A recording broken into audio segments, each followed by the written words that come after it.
The blood wouldn't stop. It soaked through the fabric of my office chair, seeping into the beige cushion as the hum of the fluorescent lights drilled into my skull. My fingers trembled on the keyboard, the cursor blinking back at me with cruel indifference.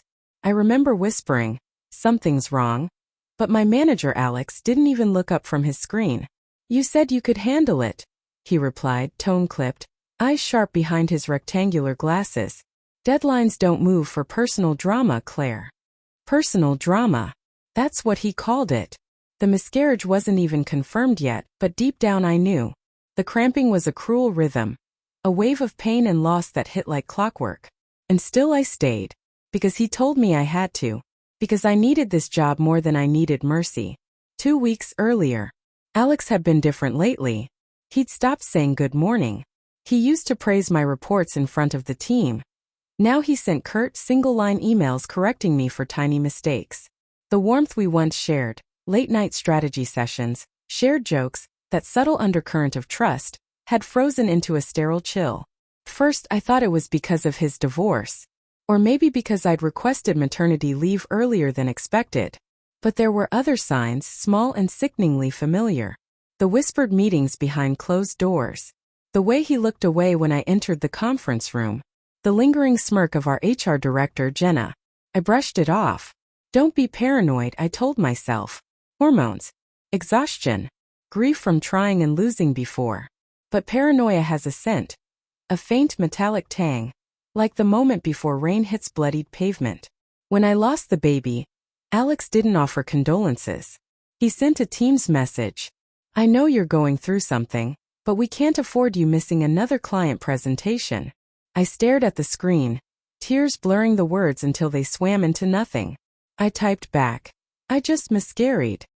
He replied, "Then at least you're not tied to any medical restrictions now." That was the moment something inside me shifted. Not snapped, not broke, shifted. Like a plate of glass quietly sliding out of its frame. Over the next week I worked in silence. Every email, every meeting, every forced smile became a mask. My grief folded itself into cold precision. But grief has edges. It cuts when you least expect it.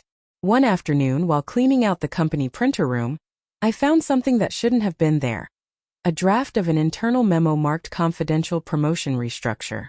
My name wasn't on it. Jenna's was.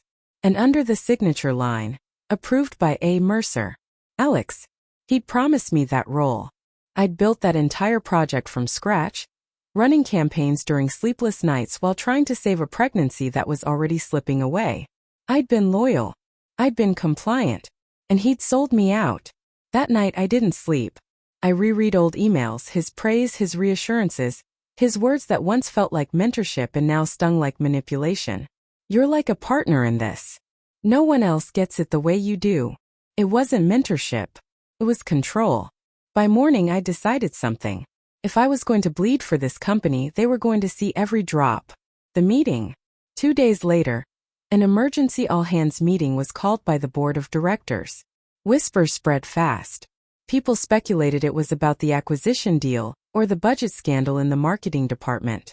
But when I saw Alex pacing in the conference room, jaw tight, I knew it was something else. He didn't look at me when I sat down. The chairwoman, Ms. Duval, began briskly. "We've received several HR complaints regarding the conduct of a senior manager.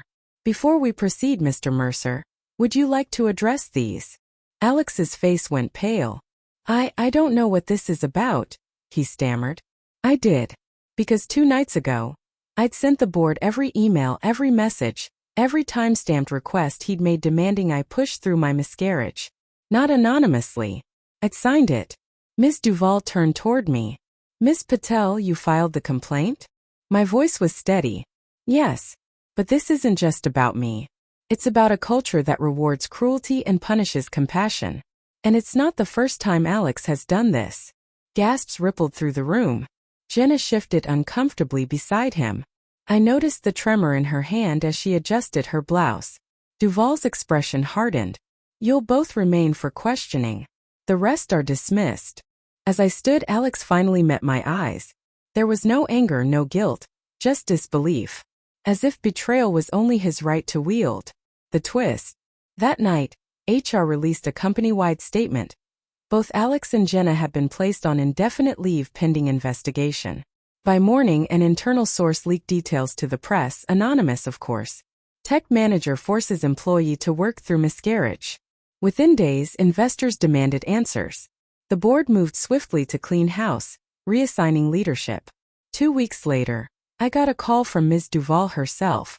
"We'd like you to step in as interim director while we rebuild," she said. "Your integrity deserves recognition." But as I hung up, a strange emptiness settled in. Justice wasn't as satisfying as I'd imagined. It didn't bring my baby back. It didn't erase the nights I cried in the bathroom stall, the humiliation, the ache. Still, when I walked into that office again, sunlight streaming through the windows I once sat beneath in pain, I felt something close to peace. On Alex's old desk, I placed a small white lily. For the child I lost. For the woman I became. For every voice silenced in the name of productivity. Then I turned and walked toward my new office. This time nobody stopped me.